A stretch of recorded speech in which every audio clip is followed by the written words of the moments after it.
Hello everyone, I'm Andy More Bus Videos and welcome back to another video in OMSI 2 the Bus Simulator, where you join me in Totnes on once again Westcountry beta version 3.03, where we're sat in the 1A and 1B stand. That can only mean one thing, as I did promise a couple of videos back when we did the 1B.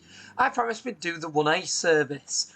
I've been deciding on what bus I was going to use on the 1A run. I was sort of debating a few different types of vehicles and things like that. But with me trying to always rotate what I'm doing in here around current affairs and things, I don't like doing full of fictitious stuff. I like if there's something going on in real life, in the real life bus industry, that I can't necessarily cover on the MML Central YouTube channel, the main channel, I like to cover it in here and discuss it here.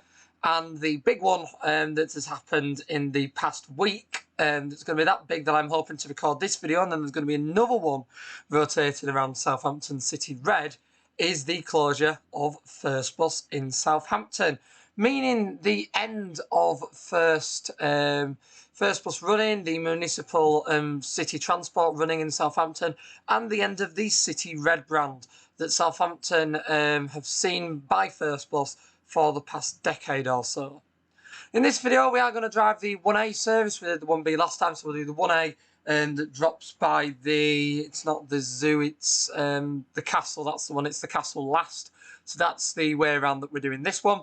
And we'll have a little discuss about the vehicle and a few other bits. So we'll get the bus on, we'll put one of, because this map is still a work in progress. There are no timetables yet, that means there is no destinations yet. So we'll just put on a standard town centre destination. There we go, not that one. Oh, hang on, we might have a problem. Oh dear, we might not be able to put on the blind that we want because it's only coming up with 35. Oh, okay, this might be a problem. Because of how it's, how the blinds are set up. Oh dear. Okay then. What we'll do is,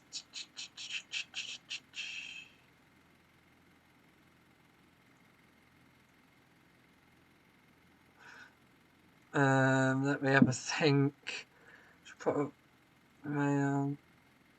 No, I don't. We're not doing a rail. We'll just put MBC Devon on, just to confuse people. That's as close as we're going to get. We're not going to get anybody on, so there's no point in me logging into the machine whatsoever, because we are now having to put a not in service blind up.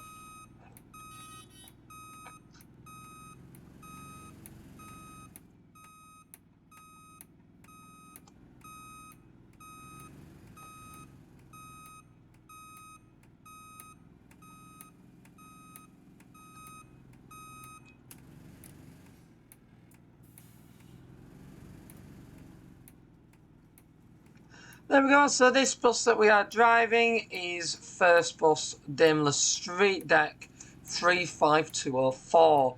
That was one of the first batch of Streetdecks new to First Leeds in 2016. The batch were 35202 up to 35213 that were based at Hunslet Park for the 42 service between Old Farnley City Centre and Fairville.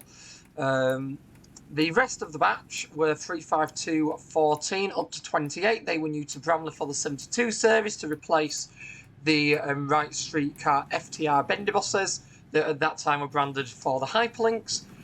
And the Streetdecks that were based at Bramley that were 35214 to 28, although 13 has also now joined them, have all transferred over to Bradford when the 72 route moved.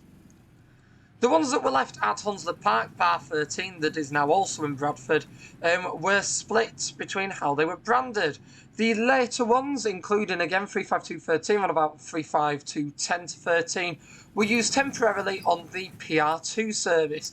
The Park and Ride 2 service that ran up to the Leeds East A63 Park and Ride. They've since now been replaced by sort of newer Streetdecks. Were only on there for a couple of months until the newer HEV Streetdecks arrived, and have since worn that branding anyway.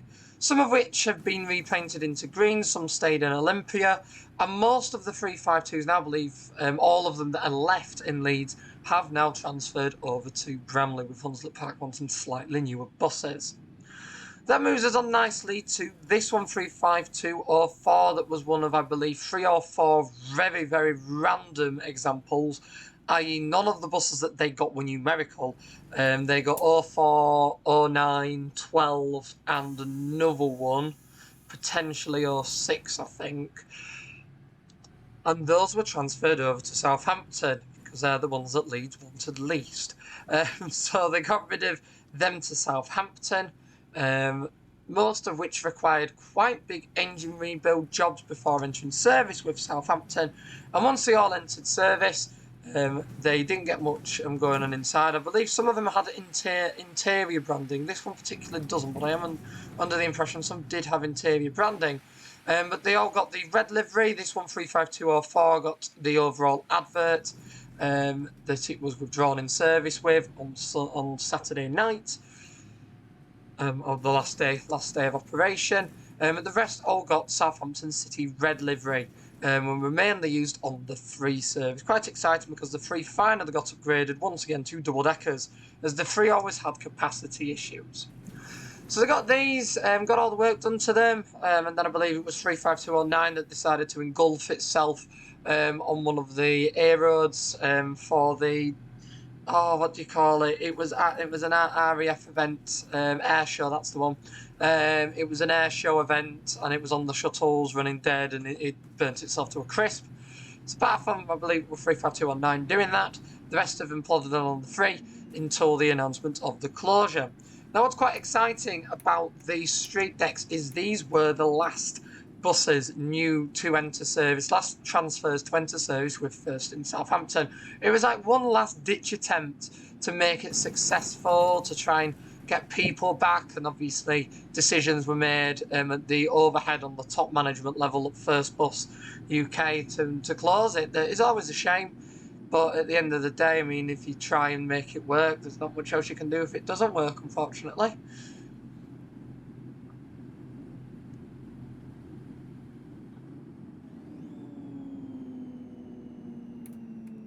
So we don't know what's going to happen to these Streetdecks now, although one thing I can say is they will stay in the south of England. There's no way on earth that Leeds would want them back. They're not on loan, they were permanent transfers, and if the operation wouldn't have been closing, they'd have stayed there until the end of their lives. So they will be staying in the south. I know that nearby Portsmouth, in their blue livery, have just got some Streetdecks from Bristol. So it wouldn't surprise me if these SL16s joined the SO15s that they've just got at Bristol. That would make a lot more sense and upgrade the fleets from the random B7s and B9s they currently run, as a lot of them are now wanted in Cornwall to upgrade from the elderly B7s that they're running.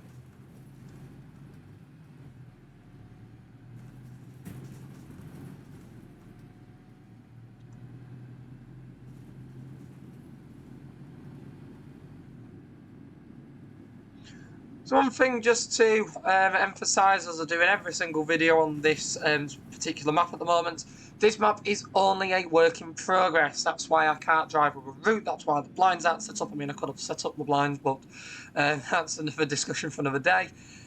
So there's none of that infrastructure inbuilt as of yet. So that's why there's no timetables, because it is still a work in progress map. Edits and changes can still happen between what the map looks like now and what the final product will be, so just bear that in mind. So the map that you see now, stuff might have changed. You might see the odd bug or odd thing that you look and go, oh, that's a bit odd, and that I haven't clocked. And if you see that, do bear in mind that between now and the release, little niggles and bugs and things like that will be all sorted. The route might change slightly for practicality reasons, or if they think of a better idea of how to structure part of the junction or a bus stop or something like that. So just bear that in mind. But for now, it is a beta map, and there is no, it isn't released as of yet. Although with how completed it is, as you can see, I do imagine it would be released quite soon.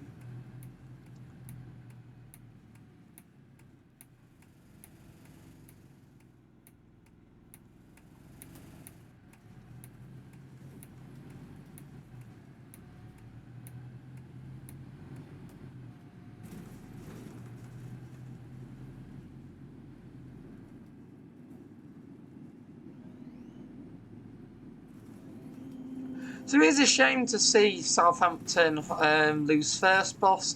However, it has been a decline that's been going on for decades. The city transport operation started in the late 1870s and have run, obviously, ran up to deregulation in that form. Then when bus deregulation hit Solent Blue Line, began heavy competition on all of the Southampton corridors. Southampton City Transport then became First Bus, Solent Blue became Go Ahead, and the same attitudes of competition, heavy competition, and decline of the city transport network under the name of First Bus continue to take place. First Bus has suffered a lot recently. They suffered quite badly during the financial crash where they cut back a bit of the network. They've then suffered through the COVID pandemic, again cutting back part of the network and suffering with passenger number decline. The cutbacks for First have been apparent for many years now, so it's not something new out of absolutely nowhere to see an operation cut back. I mean, we had Northampton close, and not for sale because nobody wanted it, because again Stagecoach had put that much competition on the old Northampton City Transport operation, that's what First Bus was, that they'd got to a stage where there was just nothing left. They had near the end they had one school service and 3 bus services. Two of the services were like the 2 and 2A or the 4 and 4A, whichever way around it was. And they had 3 public bus services and a school run, and that was it. Bearing in mind, First Bus in Northampton used to be the proper city transport, just in the same way that Southampton was. So the decline from competition with Stagecoach was apparent, and the exact same thing's been replicated in Southampton, where over the past few years, past decade or so, the network has declined. First hasn't been that lucky financially, so stuff has then declined in the long term. So routes have been cut back, the odd service has been handed over, and the odd thing that they've introduced has just sometimes just not worked, because when you've got a company like Go Ahead that are transferring buses in and double-decking services and running them more regularly, lower fares and things like that, if they can meet the demands a bit quicker than the other operator, then they're going to win. So that's kind of the way that's happened there. I mean, you look around the rest of the UK, and it is apparent most places where that competition has taken place. And First Bus don't particularly like competition. They're not the kind of operator that really goes for competition. If another operator is using sort of aggressive competing and antics, First Bus just will not engage with it. I mean, you've got, for example, First in sort of West Lothian, when Lothian and Country were competing against them. Look what they did there. First sold it to McGill's. You look at Barnstaple, when there was the competition where First had ran the existing services, but Stagecoach stepped in and were like, oh, well, yeah, we want to expand our operation, and started competing against them. First backed out there and let them win. I mean, the list goes on. Northampton, again, they had the entire city's operation, and one by one, Stagecoach competed against the services. First cut them back to such a degree they barely had a network left, so just closed down. I mean, then we can go into Chester, where there was competition with sort of Stagecoach around there, Stagecoach and Arriva, so First sold the operation to Stagecoach. The list does just go on, and it is just all pretty much down to competition over time.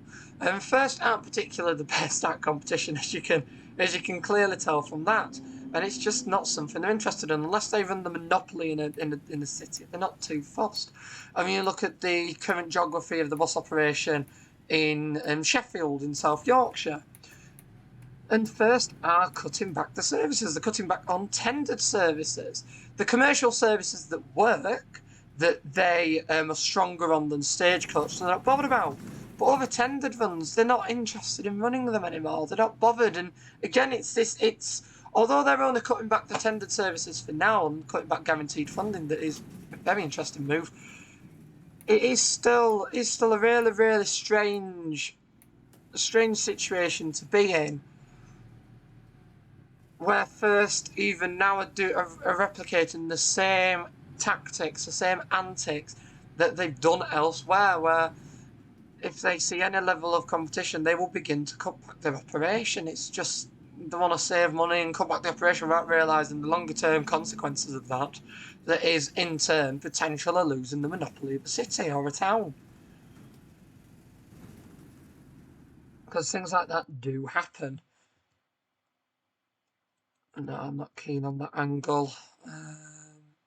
That looks surprisingly okay. Oh, there we go, that will do.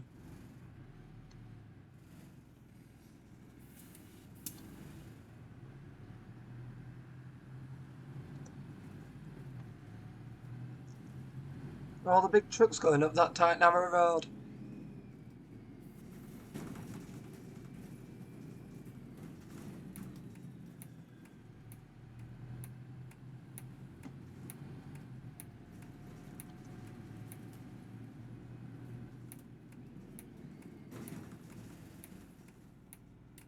But it is a really interesting argument with that. Because you don't kind of realise how much First have cut back in terms of competition. I mean, to say that they're a big group that started over with deregulation, with us deregulation, is a really strange thing. I mean, the issue with them, though, was the attitude was always, well, if we take over the original city transport operation, then they've got more likelihood of succeeding with traditional values and things like that. And obviously, when you bring in competing operators that are not afraid to chuck a load of money at it, knowing that they're going to win, then it's not going to work. The argument there, unfortunately, doesn't really exist.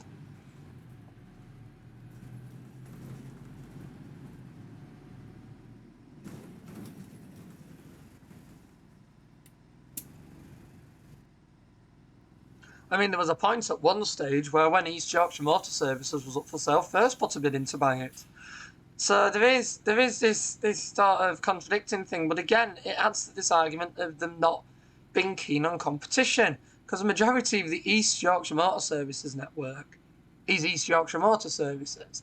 I mean, apart from you've got Bridlington where Bus King, or I think they're still called Bus King, of Driffield are stepping in and have won the 131 Carnaby Circular and have always had the odd route here and there in that sort of town. And then you've got Scarborough West Shoreline, but for a big operation like East Yorkshire, they're not really a threat. They're just trying to make their own little couple of quid here and there to cover the running costs and potentially a little bit of a profit. And that's about as much threat as these companies are.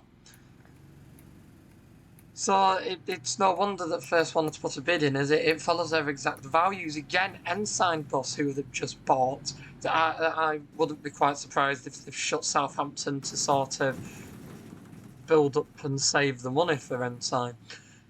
So, I mean, in fairness, a lot of the streetlights and the Streetdecks no doubt will end up at the Ensign Bus refurbishment works. Goodness knows where they'll end up like, but they'll be there. They were like back in the day with Liverpool when they had the bus refurbishment works in Liverpool for Riva. It's the exact same concept.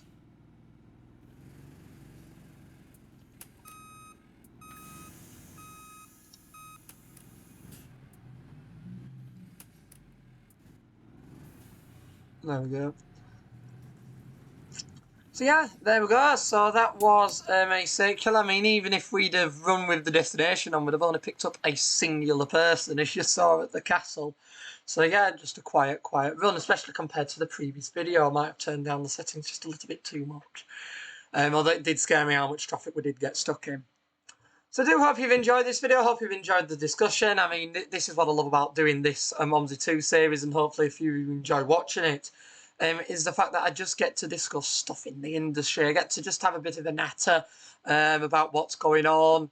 And I mean, even on a semi-academic level, it's quite interesting, especially with the ideology around First, because it would be quite surprising if First Bus do survive in the long term, bearing in mind the current ideology present. But we'll see, because the bus industry is always changing, especially at the moment, so we'll see what happens. For now though, I really hope you've enjoyed this video. If you have done, do be sure to click that like button so that more people can find it and enjoy like you have. And if you haven't already, do be sure to subscribe to the And More Bus Videos YouTube channel for more content like this from the simulation section, as well as an archive of nearly 5,000 backseat and engine-focused public transport videos from around the UK and beyond.